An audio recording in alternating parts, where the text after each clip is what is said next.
Assalamualaikum warahmatullahi wabarakatuh. Perkenalkan, saya Anita Karmelia Putri dari jurusan Rekam Medis dan Informasi Kesehatan. Di sini saya akan mempresentasikan tentang konsep penyebab penyakit.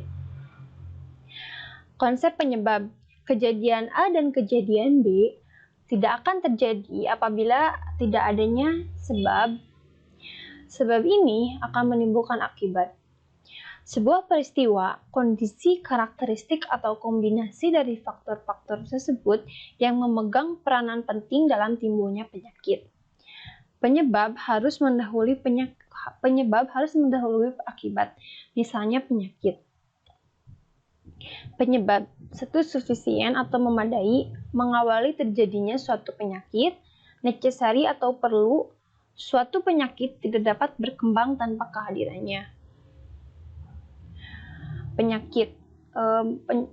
Pengertian penyakit menurut Gold Medical Dictionary, penyakit adalah kegagalan dari mekanisme adaptasi suatu organisme untuk bereaksi secara tepat terhadap rangsangan atau tekanan sehingga timbul gangguan pada fungsi atau struktur dari organisme.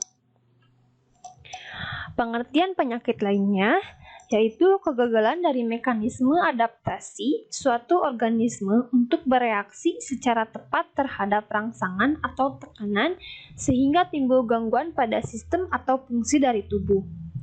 Suatu keadaan di mana terdapat gangguan terhadap bentuk dan fungsi tubuh sehingga berada dalam keadaan tidak normal. Itu pengertian penyakit menurut Azwar 1998.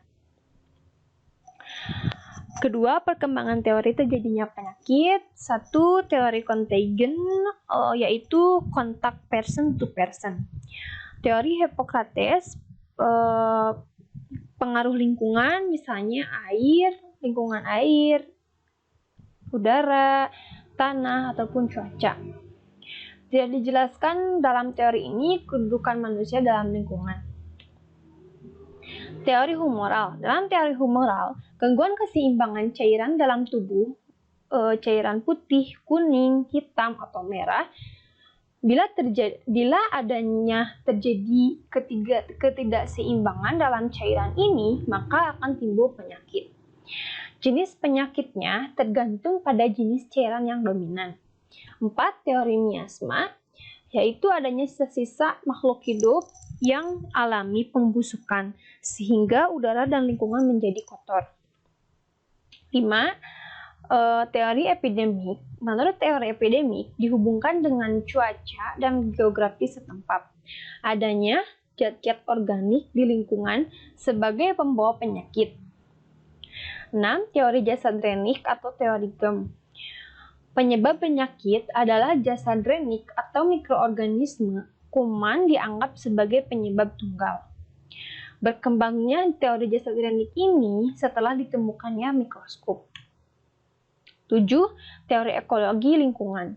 Manusia berinteraksi dengan berbagai faktor penyebab dalam lingkungan tertentu dan pada keadaan tertentu akan menimbulkan penyakit tertentu pula. Selanjutnya, proses rantai penularan penyakit. Penularan atau transmisi adalah perpindahan patogen yang menyebabkan penyakit menular dari individu atau kelompok inang yang terinfeksi ke individu atau kelompok tertentu lainnya. Perpindahan ini memungkinkan suatu penyakit tersebar secara luas. Proses perpindahan patogen dapat terjadi dengan berbagai cara, baik melalui penularan langsung ketika individu terinfeksi bertemu dengan individu peka di suatu tempat, maupun secara tidak langsung dengan perantara benda atau organisme lainnya. 1. Penularan langsung melalui kontak fisik, yaitu ketika individu terinfeksi bersentuhan dengan individu lainnya yang peka. Agen infeksi dapat berpindah.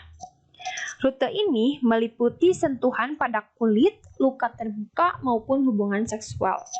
Contoh penyakit yang ditularkan diantaranya HIV atau AIDS, sifilis, kencing nanah, dan hepatitis B. 2. Percikan pernapasan, yaitu agen infeksi dapat ikut tersebar melalui percikan pernapasan atau dalam bahasa Inggrisnya droplet yang dihasilkan secara individu terinfeksi melalui terinfeksi batuk, bersin, atau sekedar berbicara. Percikan pernapasan memiliki diameter lebih dari 5 dan jatuh dengan cepat oleh gaya gravitasi sehingga hanya tersebar dalam jarak yang pendek sekitar 1-2 meter.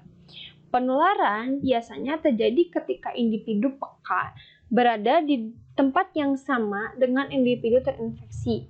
Penyakit yang ditularkan melalui rute ini, misalnya sindrom pernapasan akut berat atau SARS dan penyakit coronavirus 2019. Dua penularan tidak langsung, yaitu satu penular perantara udara, yaitu beberapa penyakit bisa menular melalui udara. Agen infeksi terbawa oleh partikel pernapasan kecil yang disebut droplet nuklei berdiameter kurang dari 5. Akibatnya, partikel ini beratnya lebih ringan dibandingkan droplet biasa dan dapat berada di udara dalam periode waktu yang lama. Penularan dapat terjadi bahkan ketika individu terinfeksi tidak berada di tempat tersebut. Contoh melalui perantara udara dari penularan tidak langsung ini yaitu penyakit tuberkulosis, campak, dan cacar air.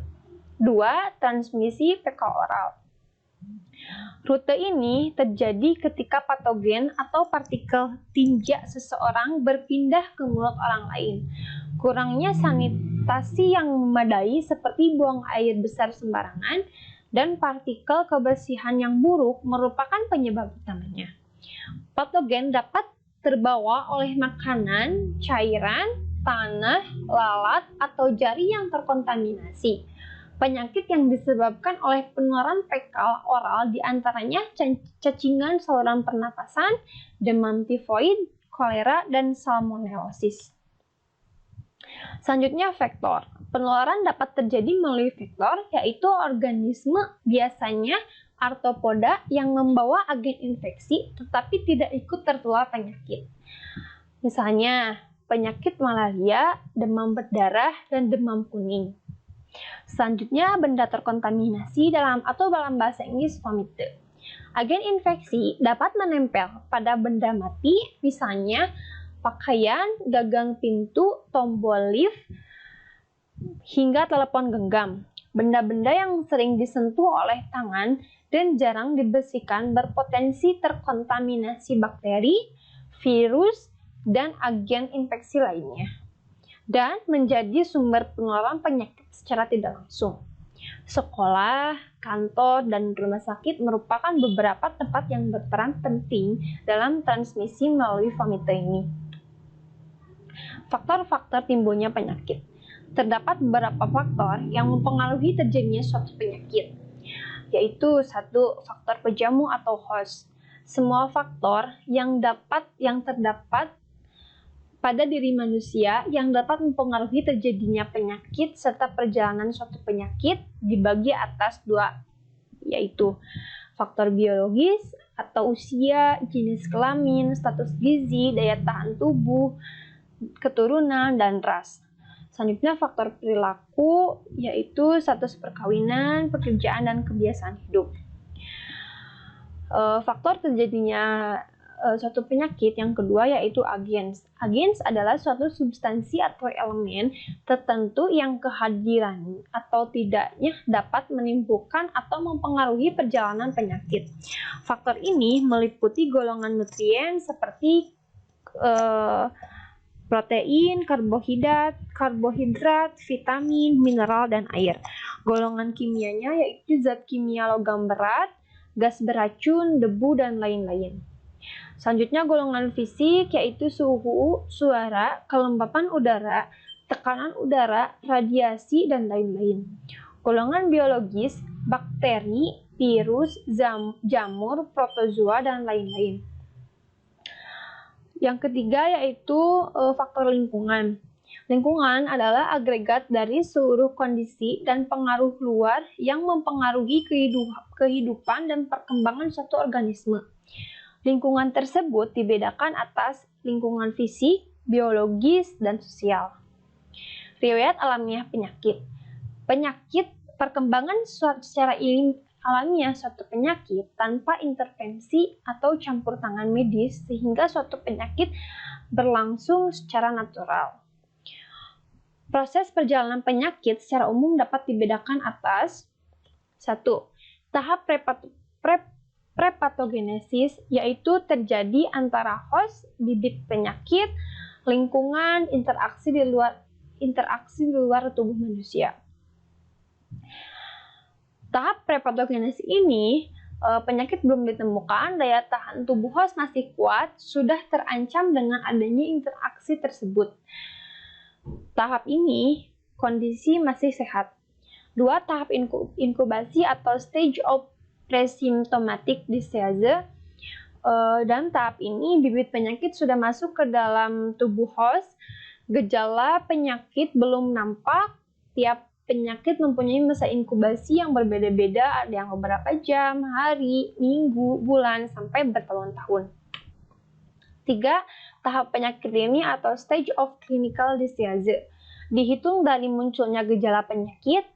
Dalam tahap ini, pejamu sudah merasa sakit atau masih sakit ringan. Penderita masih dapat melakukan aktivitas atau bahkan tidak berobat. Perawatan dalam tahap penyakit dini ini cukup dengan obat jalan menjadi masalah besar dunia kesehatan jika tingkat pengetahuan dan pendidikan masyarakat rendah tentang tahap penyakit dini ini.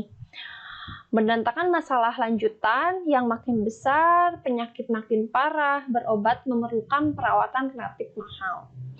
Akibat lainnya, bahaya masyarakat luas, menularkan kepada orang lain dan dapat menimbulkan KLB atau wabah. 4. Tahap penyakit lanjut. Penyakit makin bertambah hebat, penderita tidak dapat melakukan pekerjaan. Jika berobat, umumnya telah memerlukan perawatan atau bed rest. 5. Tahap akhir perawatan, yaitu perjalanan penyakit akan berhenti. Berakhirnya perjalanan penyakit pada beberapa keadaan, yaitu bisa sembuh, kronik atau karir. 3. Cacat. 4. Mati. Terima kasih. Sekian presentasi dari saya. Mohon maaf bila ada kesalahan. Wassalamualaikum warahmatullahi wabarakatuh.